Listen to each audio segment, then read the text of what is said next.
스타벅스가 문을 닫았습니다. 그 동네 지금 어떻게 됐을까요? 전국 47개 지역 지금 이 순간에도 상권이 지워지고 있습니다.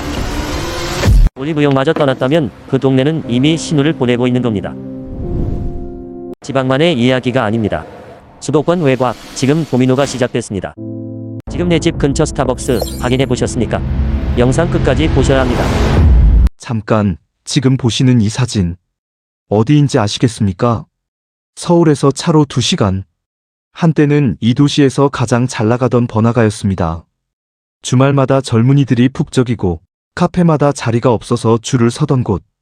그런데 지금 셔터가 내려진 점포 수를 세어보면 10집 중 3집이 비어 있습니다. 그리고 그 신호는 딱 한 가지로 시작됐습니다. 스타벅스가 철수했을 때. 여러분, 오늘은 여러분이 사는 동네 혹은 지금 투자하려는 그 동네가 살아있는 상권인지 죽어가는 상권인지를 단 하나의 지표로 판별하는 방법을 알려드리려 합니다. 그리고 그 이야기는 단순한 부동산 분석이 아닙니다. 이건 사람이 떠나고 가게가 죽고 결국 동네 자체가 사라지는 대한민국의 충격적인 현실 이야기입니다. 끝까지 보시면 지금 내가 살고 있는 동네가 5년 후에 어떤 모습일지 소름 돋게 정확히 보이실 겁니다. 시작합니다. 제가 처음 이 이야기에 관심을 갖게 된 건 2년 전 봄이었습니다. 전라북도 어느 소도시를 방문했을 때였습니다. 친구 어머니께서 그쪽에 상가를 한 채 갖고 계셨거든요. 임차인이 다 나가고 있어. 어떻게 된 거냐? 하고 물으셨을 때 저는 솔직히 뭘 봐야 할지 몰랐습니다. 그날 저는 그 거리를 한 바퀴 걸었습니다. 그리고 딱 한 가지 장면이 눈에 들어왔습니다. 2층짜리 건물 1층.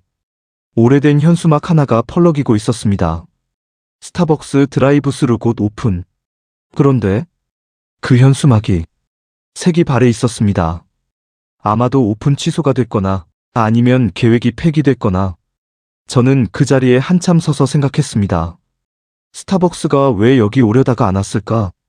그리고 왜 그게 이 상권의 미래와 연결될까? 여러분, 스타벅스는 아무데나 들어가지 않습니다. 이건 상식처럼 알려져 있지만 얼마나 치밀한지 대부분 모릅니다. 스타벅스 코리아는 전국 2,000여 개의 매장을 100% 직영으로 운영합니다. 가맹점이 단 한 곳도 없습니다. 모든 비용을 본사가 직접 책임집니다. 그렇다는 것은 매장을 낼 때 철저하게 계산한다는 뜻입니다. 손해볼 것 같으면 안 들어갑니다. 손해가 날 것 같으면 나갑니다. 그리고 실제로 그렇게 하고 있습니다. 스타벅스 코리아 내부 입지 선정 기준을 보면 3가지가 핵심입니다. 첫째, 일평균 유동인구 3,000명 이상. 둘째, 주변 300m 이내 오피스 또는 주거 밀집 지역. 셋째, 향후 3년 이내 인구 순유임 예상 지역. 이 3가지를 충족하지 못하면 스타벅스는 들어오지 않습니다. 강남구에 스타벅스가 89개입니다. 서울 도봉구에는 4개입니다. 강원도 태백에는 스타벅스가 없습니다. 이건 단순한 프랜차이즈 전략이 아닙니다. 이건 그 지역의 소비력 지도를 그대로 반영한 결과입니다. 스타벅스가 없는 곳은 소비 가능 인구가 부족하거나 감소하는 곳. 스타벅스가 있다가 나간 곳은 그 소비력이 무너졌다는 뜻. 저는 이걸 스타벅스 지수라고 부르기 시작했습니다. 그런데 이 지수를 추적하다 보니 충격적인 사실들이 드러나기 시작했습니다. 저는 지난 2년간 스타벅스의 국내 폐점 사례들을 하나씩 추적했습니다. 그리고 흥미로운 패턴을 발견했습니다. 스타벅스가 폐점한 지역의 공통점을 정리해봤습니다. 첫째, 스타벅스 폐점 후 6개월에서 1년 이내에 해당 상권의 대형 임차인이 연달아 이탈했습니다.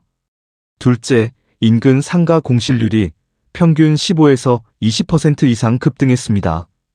셋째, 부동산 시세가 폐점 이전 대비 10에서 25% 하락했습니다. 물론 스타벅스 철수가 상권을 망하게 한다고 단정하는 건 무리입니다. 정확하게는 반대입니다. 상권이 먼저 무너지기 시작하면 스타벅스가 먼저 그 신호를 감지하고 나갑니다. 스타벅스는 탐지기입니다. 상권의 활력 레벨을 실시간으로 측정하는 민감한 계기판. 그리고 그 탐지기가 경보를 울리기 시작하면 다른 대형 브랜드들이 뒤따라 나갑니다. 수원시청역 일대 이야기를 해드리겠습니다. 스타벅스 수원시청역점은 2011년 전 세계 스타벅스 6,000번째 매장으로 오픈한 역사적인 곳이었습니다. 현판도 걸려 있었습니다. 전 세계 6,005점이라는 자랑스러운 문구와 함께. 그런데 그 매장이 폐점했습니다. 수원시청역 인근 유동인구는 2018년을 정점으로 해마다 줄어들기 시작했습니다. 새로운 상권이 수원 광교와 영통 쪽으로 이동하면서 시청역 일대는 서서히 고령화되고 구도심화됐습니다. 스타벅스가 그걸 먼저 알아챘습니다. 저는 실제로 수원시청역 근처를 걸어봤습니다. 평일 낮 시간, 인근 상가, 빈 점포들이 눈에 띄게 많았습니다. 예전 스타벅스 자리는 다른 카페가 들어왔지만 손님은 몇 명 없었습니다. 옆 건물 1층 부동산 아저씨한테 물어봤습니다. 요즘 여기 장사 어떻습니까? 아저씨가 한숨을 쉬면서 말했습니다. 스타벅스 나가고 나서 그나마 오던 손님들도 줄었어요. 브랜드가 있어야 사람이 오는데 없으면 그냥 다들 다른 데로 가죠. 그 한마디가 너무 정확했습니다. 지금부터는 제가 2년간 전국 상권을 분석하면서 발견한 상권 소멸의 5단계 법칙을 공개합니다. 이건 경제학 교과서에 나오는 내용이 아닙니다. 실제 현장에서 제가 눈으로 확인하고 데이터로 뒷받침한 내용입니다. 잘 들으십시오. 지금 내가 사는 동네가 몇 단계인지 이 영상을 보시면서 직접 체크해 보시기 바랍니다. 1단계. 젊은 인구가 빠지기 시작한다. 모든 상권 붕괴는 인구에서 시작됩니다. 정확히는 20대에서 40대 생산 가능 인구가 빠지는 것에서 시작됩니다. 이 사람들이 왜 빠집니까? 일자리가 없거나 더 좋은 일자리가 다른 지역에 생겼거나 아이 교육 때문에 서울이나 수도권으로 이사 가거나 혹은 그냥 더 재밌는 것들이 있는 곳으로 떠나거나 2025년 기준 대한민국의 소멸 위험 지역 현황을 보면 전국 228개 시군구 중 절반에 가까운 지역이 소멸 위험 또는 소멸 고위험 단계에 들어가 있습니다. 특히 충격적인 건 2024년 발표된 데이터에서 부산이 광역시 최초로 소멸 위험 단계에 진입했다는 것입니다. 인구 330만의 대도시 부산이 소멸 위험 지역이 됐습니다. 부산 북구, 사상구, 해운대구, 동래구 이 지역들이 소멸 위험 지역 리스트에 이름을 올렸습니다. 대구 동구, 대전 중구동구, 울산 울주군, 전남 목포시 무안군, 충북 증평군 이 이름들이 낯설지 않으시죠? 이 지역들 중 일부는 지금도 어딘가에서 장사를 하고 계시거나 투자를 고려하시는 분들이 있을 겁니다. 2단계. 대형 브랜드가 투자를 멈춘다. 인구가 빠지기 시작하면 기업들이 눈치를 챕니다.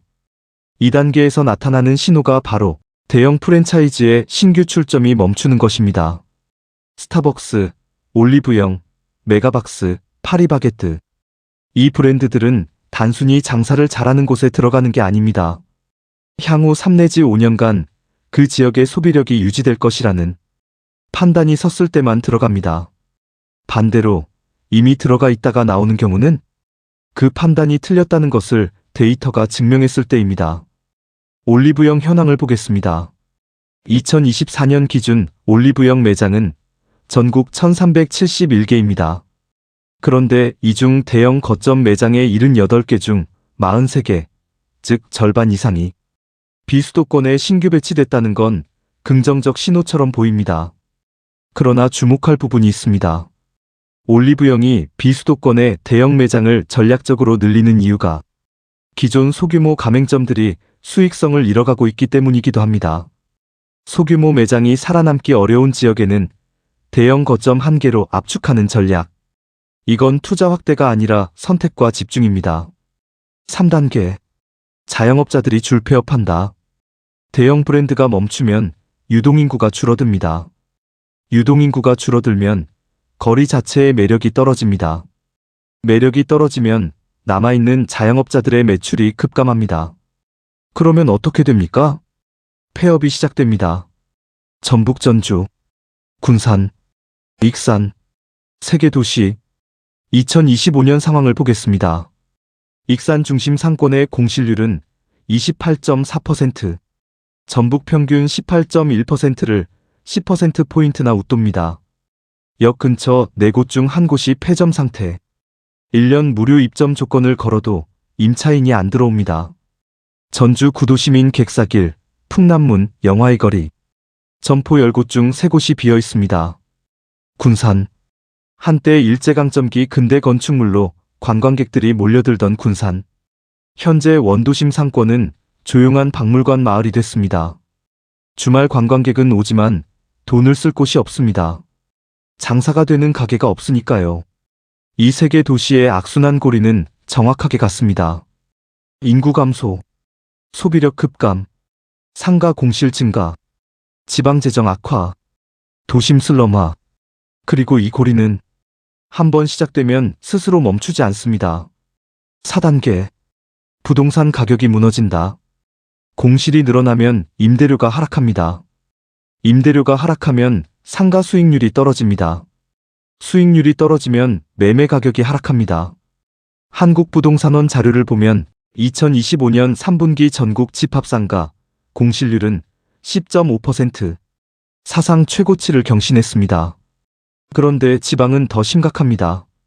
경북 27.3%, 전남 23.2%, 울산 20.5%, 10곳 중 이내지 3곳이 비어있는 겁니다.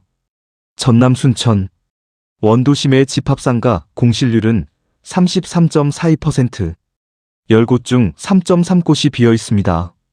나주 혁신도시의 집합상가 공실률은 무려 37%, 10년 넘게 3곳 중 1곳 이상이 빈 상태가 지속되고 있습니다. 이 상가들을 샀던 사람들은 지금 어떤 상황입니까?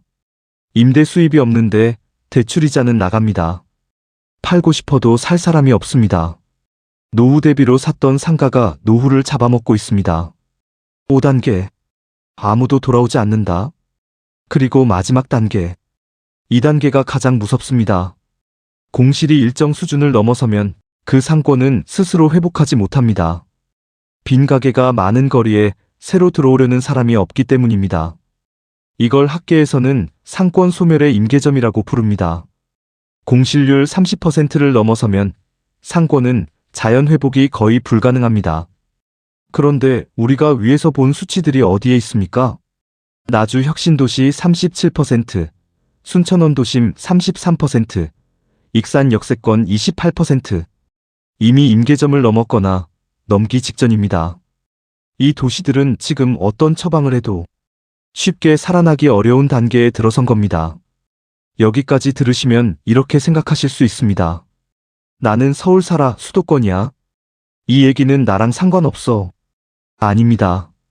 그렇지 않습니다. 이게 이 영상에서 제가 여러분께 가장 하고 싶은 말입니다. 상권 붕괴는 이제 지방 소도시만의 이야기가 아닙니다. 수도권 외곽으로 번지고 있습니다. 그리고 서울 안에서도 진행 중입니다. 수도권 신도시 상가 공실률을 보겠습니다. 파주 운정 신도시 25.14%, 인천 영종 신도시 24.63%, 평촌 신도시 24.39%, 10곳 중 2곳 이상이 비어 있습니다. 이 신도시들은 불과 10에서 15년 전에 미래 가치 최고라는 말을 들으며 상가가 분양됐습니다. 3억, 5억, 심지어 10억씩 주고 산 상가들이 지금 임차인이 없어서 비어 있습니다. 서울 이야기도 해야겠습니다. 서울에서 공실률이 가장 높은 상권이 어딘지 아십니까? 2025년 1분기 기준 서울 내 상권 공실률 1위는 용산역 일대입니다.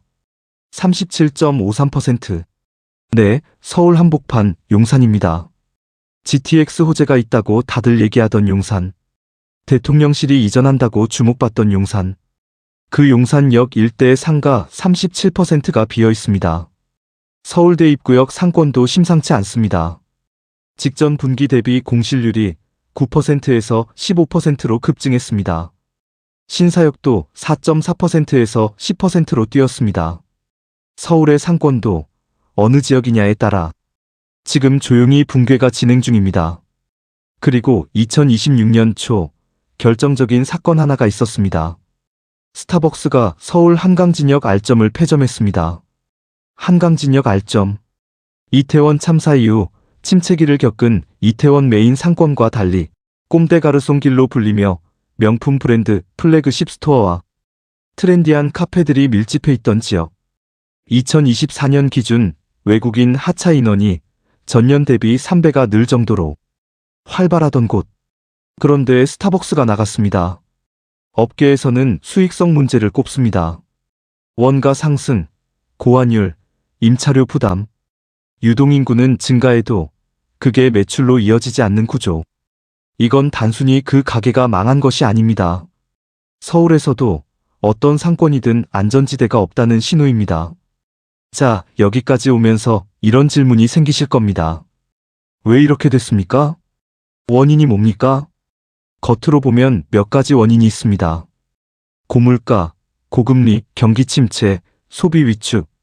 맞습니다. 다 맞는 말입니다. 하지만 이건 모두 단기적 요인들입니다. 고금리가 풀리면 나아질 수 있는 것들. 진짜 문제는 그 이면에 있습니다. 더 깊고 더 구조적인 곳에 있습니다. 저는 이 문제의 근본 원인을 딱 3가지로 정리했습니다. 원인 1. 인구의 수도권 블랙홀 현상. 한국의 인구 구조는 지금 돌이키기 어려운 변화 중에 있습니다. 수도권, 특히 서울로의 인구 집중은 매년 강화되고 있습니다. 젊은 사람들이 왜 지방을 떠납니까? 일자리가 서울에 있기 때문입니다. 병원이 서울에 있기 때문입니다. 대학이 서울에 있기 때문입니다. 재미있는 것들이 서울에 있기 때문입니다. 이게 40년간 반복됐습니다. 결과는 어떻게 됐습니까? 지방에 남은 사람들의 평균 나이가 올라갔습니다. 소비를 가장 많이 하는 20에서 40대가 빠지고 소비 여력이 줄어드는 60에서 70대가 남았습니다. 그러면 지방 상권이 살아날 수 있습니까? 살아날 수 없습니다. 원인 2. 온라인 쇼핑의 구조적 대체. 2번째 원인은 여러분도 이미 느끼고 계실 겁니다. 쿠팡, 네이버 쇼핑, 무신사, 배달의 민족. 이 플랫폼들이 오프라인 상권을 대체하고 있습니다. 예전에는 옷을 사러 백화점이나 쇼핑거리에 갔습니다. 장을 보러 마트에 갔습니다. 밥을 먹으러 식당에 갔습니다. 지금은 어떻습니까? 옷은 온라인으로 삽니다. 장은 새벽 배송으로 받습니다. 밥은 배달로 시킵니다. 이게 수도권은 어느 정도 견딥니다. 인구 밀도가 높아서 오프라인으로도 수요가 유지됩니다. 하지만 지방은 다릅니다. 그렇지 않아도 부족한 유동인구가 온라인으로 더 빠져나갑니다. 특히 충격적인 건 식당 문화의 변화입니다. 2023년과 2024년 자료를 보면 전국 외식 배달 비율이 30%를 넘어섰습니다. 10명 중 3명은 식당에 가지 않고 배달로 해결합니다. 그러면 식당 외에 근처 상가를 이용할 유동인구도 줄어듭니다. 원인 3. 소비의 양극화. 3번째 원인이 어떻게 보면 가장 잔인합니다. 지금 소비 시장은 두 극단으로 쪼개지고 있습니다. 극단 1. 가성비 소비. 1,500원짜리 메가커피, 균일과 다이소. 극단 2. 가심비 프리미엄 소비. 명품, 고급 레스토랑, 해외여행. 중간이 사라지고 있습니다. 예전에는 동네 중간 가격대 음식점이 잘 됐습니다. 동네 중간 가격대 옷가게가 잘 됐습니다. 이런 중간 가격대 상권들이 지방거리 상권의 뼈대였습니다. 그런데 지금은 1,500원 커피에 지고 명품 플래그십 스토어에 집중된 소비 구조가 되면서 중간 가격대 자영업자들이 설 자리를 잃었습니다. 스타벅스의 실적을 봐도 그렇습니다. 스타벅스 코리아의 매출은 2025년 기준 3조 2,379억 원으로 늘었습니다. 그런데 영업이익은 1,730억 원으로 오히려 9.3%가 줄었습니다. 매출은 늘었는데 이익이 줄었습니다. 왜냐고요?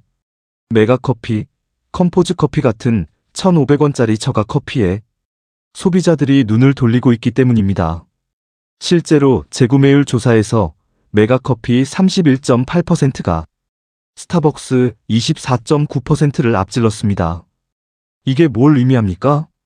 소비자들은 지금 더 싸고 더 자주 오는 곳에 갑니다.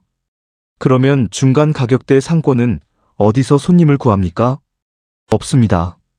저는 이 영상을 만들면서 직접 여러 도시를 걷고 확인했습니다. 여러분께 세 곳의 이야기를 해드리겠습니다.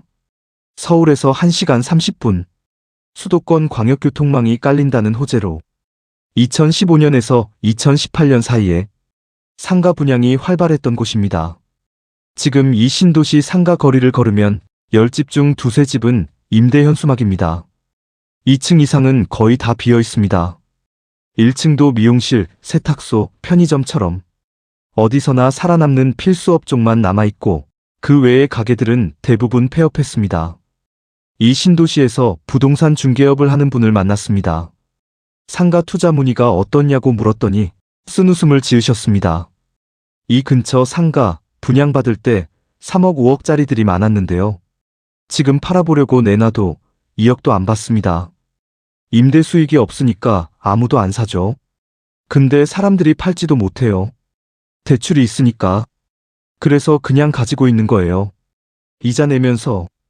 이분이 하신 말씀 중에 제가 가장 충격받은 게 있습니다. 스타벅스도 안 들어왔어요. 처음부터 근처에 유명 카페 체인이 없으면 그 상권은 처음부터 답이 없다는 거 알았어야 했는데 분양할 때는 들어온다는 말만 믿었거든요. 스타벅스가 안 들어온다는 것.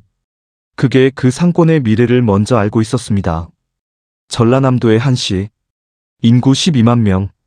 1990년대까지는 지역 경제의 중심지였습니다. 지금 이 도시 원도심을 걸으면 오후 5시만 돼도 사람이 없습니다. 영업하는 가게들도 6시면 셔터를 내립니다. 은행 지점도 2개만 남았습니다. 예전에는 4개였는데 하나둘 철수했습니다. 은행 다음에는 병원이 줄기 시작했습니다. 그 다음 편의점이 줄었습니다. 편의점이 줄어드는 건 정말 심각한 신호입니다. 편의점은 웬만해서는 폐점하지 않는 업종입니다. 그게 폐점했다는 건 최소한의 유동인구조차 없다는 뜻입니다. 이 도시 토박이 분을 만났습니다. 30년째 이 도시에서 작은 가게를 운영하시는 분. 우리 때는 이 거리에서 장사하면 먹고 살았어요. 지금은 아들한테도 장사는 하지 말라고 해요. 이 동네는 이미 끝났어요. 끝났다. 그 말이 3초 동안 허공에 떠 있었습니다. 그분이 또 이런 말씀을 하셨습니다. 스타벅스요? 우리 시엔 없어요. 있었으면 달랐을까요? 글쎄요. 스타벅스가 있으면 젊은이들이 오긴 하는데 젊은이들이 와도 우리 가게에 오진 않더라고요. 그 사람들은 스타벅스만 가고 나가니까. 이 말도 통찰입니다. 스타벅스 하나가 오는 것보다 젊은 인구 자체가 그 도시에 사는 게 중요하다는 것. 경북 어느 시. 과거에는 제조업 기반으로 탄탄했던 도시입니다. 2000년대 공장들이 문을 닫기 시작했습니다. 공장이 없어지면 뭐가 없어집니까? 일자리가 없어집니다. 일자리가 없어지면 뭐가 없어집니까? 사람이 없어집니다. 사람이 없어지면 뭐가 없어집니까? 상권이 없어집니다. 이 도시의 집합상가 공실률은 현재 27.3%. 경북 전체 평균 공실률이 이미 전국 최고 수준입니다. 이 도시에서 부동산 10년 경력의 공인중개사님을 만났습니다. 저도 여기서 상가 샀다가 크게 손해봤어요. 지금 생각하면 스타벅스가 안 들어온 게 신호였는데 그때는 그걸 몰랐죠. 지금은 부동산 볼 때 제일 먼저 보는 게 스타벅스예요. 없으면 사지 말라고 저 스스로 원칙 세웠습니다. 이 세 도시의 이야기를 들으면서 저는 무언가 공통점을 발견했습니다. 이 도시들의 공통적으로 없는 것. 스타벅스, 올리브영 대형 매장, 멀티플렉스 영화관, 대형 서점. 이 브랜드들은 단순히 카페요, 화장품 가게요, 극장이 아닙니다. 이 브랜드들이 모여있는 곳은 사람들이 시간을 쓰고 싶어 하는 곳입니다. 그리고 사람들이 시간을 쓰고 싶은 곳에 다른 소비도 일어납니다. 다른 가게도 살아납니다. 자, 이제 데이터를 직접 들여다볼 시간입니다. 저는 지난 2년간 여러 자료를 수집해서 분석했습니다. 한국부동산원의 상업용 부동산 임대동향 조사, 한국고용정보원의 지방소멸 위험지수, 전국 스타벅스 폐점 및 신규 출점 이력, 주요 지방 도시 아파트 및 상가 매매가 추이. 여기서 도출된 패턴을 정리해드리겠습니다. 패턴 1. 소멸 위험지수와 상가 공실률은 동행합니다. 소멸 위험지수가 0.5 미만인 지역, 즉 소멸 위험지역으로 분류된 곳들은 예외 없이 상가 공실률 20% 이상을 기록하고 있습니다. 반면 소멸 저위험 지역, 즉 젊은 인구가 활발한 지역은 공실률이 5에서 10% 수준에서 유지됩니다. 패턴 2. 스타벅스 밀도와 상권 활력은 비례합니다. 서울 강남구 스타벅스 89개, 중대형 상가 공실률 3에서 5%, 전남 여수시 스타벅스 4개, 중대형 상가 공실률 20에서 30%, 강원 태백시 스타벅스 0개, 태백중앙시장 공실률 43.33%. 이 데이터를 선형으로 그려보면 스타벅스 밀도가 높을수록 공실률이 낮고 스타벅스 밀도가 낮을수록 공실률이 높습니다. 패턴 3. 광역대도시로 번지는 소멸 위험이 나타납니다. 2024년 가장 충격적인 데이터가 하나 있습니다. 부산이 소멸 위험 지역에 진입했다는 것. 부산 65세 이상 인구 비율은 23%. 광역시 중 유일하게 초고령 사회 진입. 소멸 위험 지수 0.490. 소멸 위험 단계. 부산만이 아닙니다. 부산 북구, 사상구, 해운대구, 동래구, 대구 동구, 대전 중구, 동구, 울산 울주군.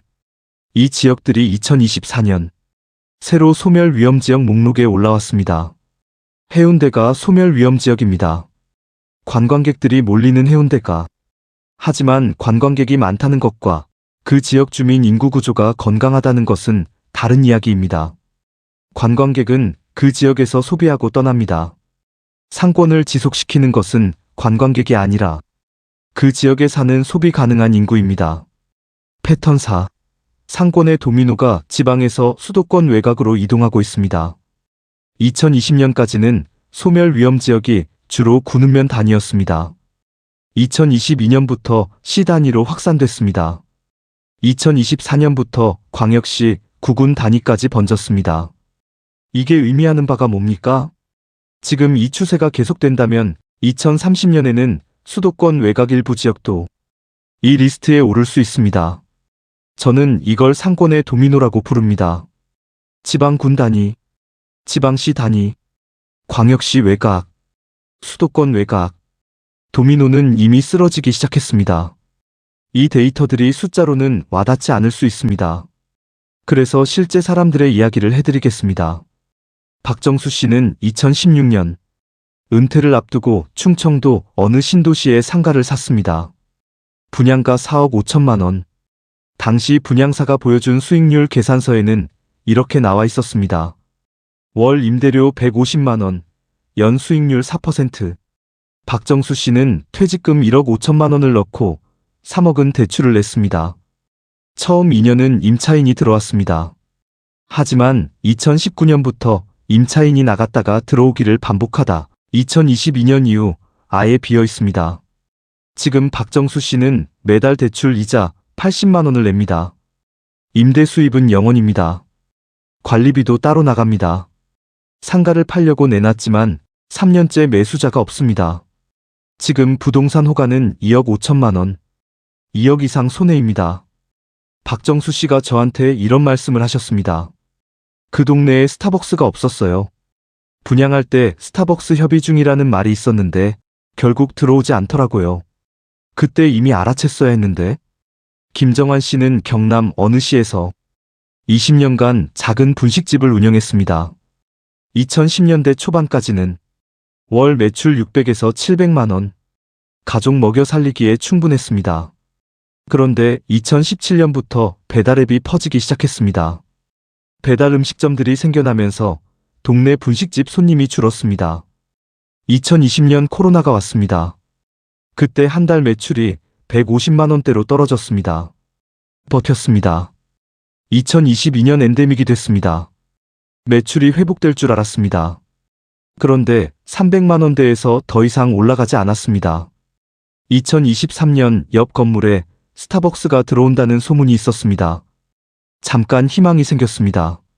하지만 스타벅스는 들어오지 않았습니다. 대신 메가커피가 들어왔습니다. 메가커피가 나쁜 건 아닙니다. 하지만 메가커피 손님들은 커피를 들고 그냥 지나갑니다. 분식집에 들어오지 않습니다. 결국 김정환 씨는 2024년 가게를 닫았습니다. 스타벅스가 들어오면 젊은 사람들이 거리에 머물거든요. 그러면 제 가게도 손님이 왔어요. 스타벅스가 없는 거리는 사람들이 그냥 지나가요. 머물지 않아요. 김정남 씨는 전북 어느시에 4층짜리 건물을 갖고 있습니다. 2014년에 아버지로부터 물려받았습니다. 그때는 1층 임대료가 월 200만 원이었습니다. 지금은 1층 임대료가 80만 원입니다. 그것도 어렵게 구한 임차인입니다. 2층 이상은 모두 비어 있습니다. 김정남 씨는 건물을 팔려고 합니다. 10년 전 감정평가 금액은 8억이었습니다. 지금 부동산 시세는 4억 5천만 원입니다. 은행 대출이 3억 5천만 원 있습니다. 팔아봤자 남는 돈이 1억입니다. 그리고 1억으로는 다른 어딘가에 건물을 살 수 없습니다. 김정남 씨는 팔지도 못하고 그냥 갖고 있습니다. 매달 이자를 내면서 비어있는 2에서 4층을 바라보면서 제일 원망스러운 게 뭔지 아세요? 스타벅스가 진작에 여기 왔었으면 이렇게까지 되지 않았을 것 같아서요. 그게 다 제 자책이겠지만 오동훈 씨의 마지막 말이 이 영상의 결론입니다. 스타벅스는 상권을 살리지 않습니다. 스타벅스는 이미 살아있는 상권을 인증합니다. 그리고 그 인증이 없는 곳에 상권의 미래는 없습니다. 자, 여기까지 들으셨으면 굉장히 무겁고 암울한 기분이실 겁니다. 그런데 저는 이 이야기를 여러분을 절망시키기 위해 하는 게 아닙니다. 지금 현실을 정확히 알아야 정확한 결정을 할 수 있기 때문입니다. 그렇다면 이 상황에서 어떻게 해야 합니까? 지금 부동산 투자를 고민하는 분들은, 지금 상가를 갖고 계신 분들은, 지금 자영업을 하고 계신 분들은 제가 정리한 3가지 생존 원칙을 말씀드리겠습니다. 생존 원칙 1. 스타벅스 3개 이내의 반경을 사수하세요. 부동산 투자를 고민할 때 가장 먼저 그 지역에 스타벅스가 있는지 확인하십시오. 그리고 가능하면 스타벅스 3개 이내 반경에 있는 상권을 선택하십시오. 스타벅스가 없는 지역은 이미 소비 가능 인구가 임계치 아래로 내려갔거나 이미 내려가고 있는 중입니다. 올리브영도 마찬가지입니다. 올리브영이 대형 거점 매장을 낸 지역은 그 회사가 향후 소비 여력이 있다고 판단한 곳입니다. 브랜드의 판단을 믿으십시오. 브랜드들은 감이 아니라 데이터로 결정을 내립니다. 생존 원칙이 공실률 10% 이상인 지역의 상가는 사지 마세요. 어느 지역의 상가 투자를 고민할 때 한국부동산원 상업용 부동산 임대 동향 조사를 먼저 확인하십시오.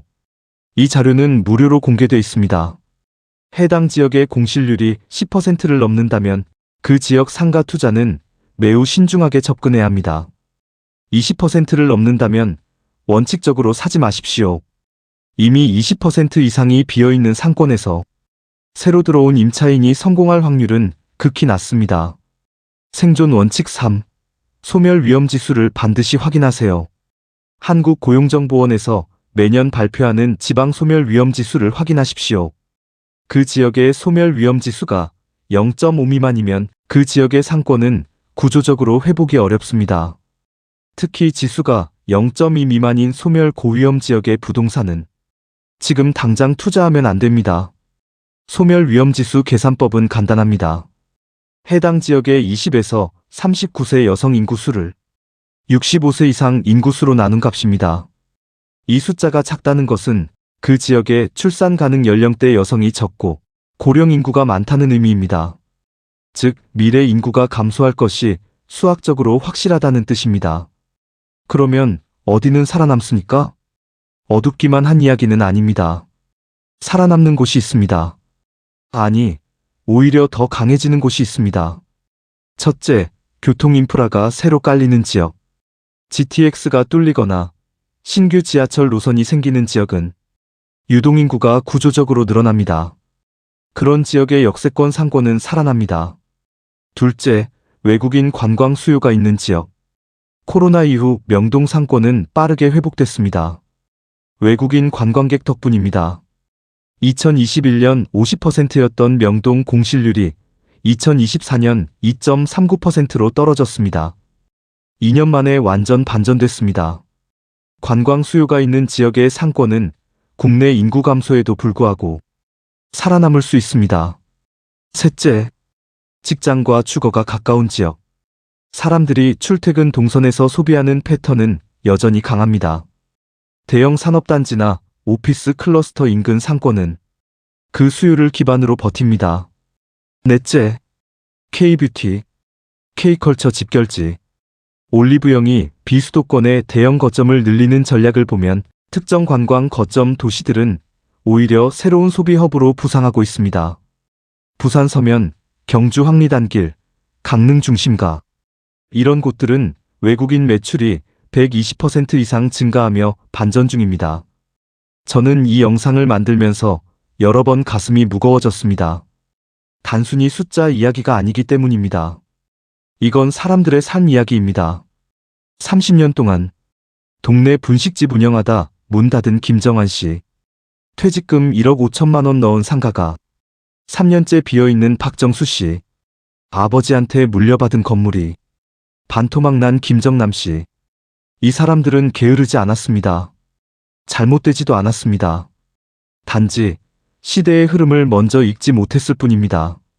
그리고 그 시대의 흐름은 정부도 기업도 개인도 쉽게 바꿀 수 없는 구조적 변화입니다. 인구는 줄고 있습니다. 젊은이들은 서울로 모입니다. 소비는 온라인으로 이동합니다. 상권은 양극화됩니다. 이건 스타벅스 하나의 문제가 아닙니다. 이 나라 전체가 서서히 재편되고 있는 것입니다. 그러면 우리는 어떻게 해야 합니까? 저는 이렇게 생각합니다. 변화를 막을 수는 없습니다. 하지만 변화를 읽을 수는 있습니다. 스타벅스 하나가 있느냐 없느냐? 공실률이 10%냐 30%냐? 소멸 위험 지수가 0.5냐 1.5냐? 이 숫자들은 그냥 통계가 아닙니다. 이 숫자들은 그 지역의 미래를 미리 알려주는 신호입니다. 그 신호를 먼저 읽는 사람이 이 혼란 속에서도 살아남고 오히려 기회를 잡을 수 있습니다. 기회 찬스는 앞으로도 계속 이 신호들을 추적하겠습니다. 여러분이 더 나은 결정을 내리실 수 있도록 숫자 뒤에 숨어있는 진짜 이야기를 계속 전달해드리겠습니다. 마지막으로 한 가지만 여쭤보겠습니다. 지금 여러분이 사는 동네에 스타벅스가 있습니까? 있다면 그 스타벅스가 이번 달에도 손님이 많습니까? 그 질문이 답이 여러분 동네 부동산의 미래를 이미 말해주고 있습니다. 이 영상이 도움이 되셨다면 구독과 좋아요 꼭 부탁드립니다. 그리고 댓글로 꼭 알려주세요. 지금 내가 사는 동네에 스타벅스가 있나요? 없나요? 여러분 댓글을 보면서 다음 영상에서 실제 지역별 상권 분석을 해드리겠습니다.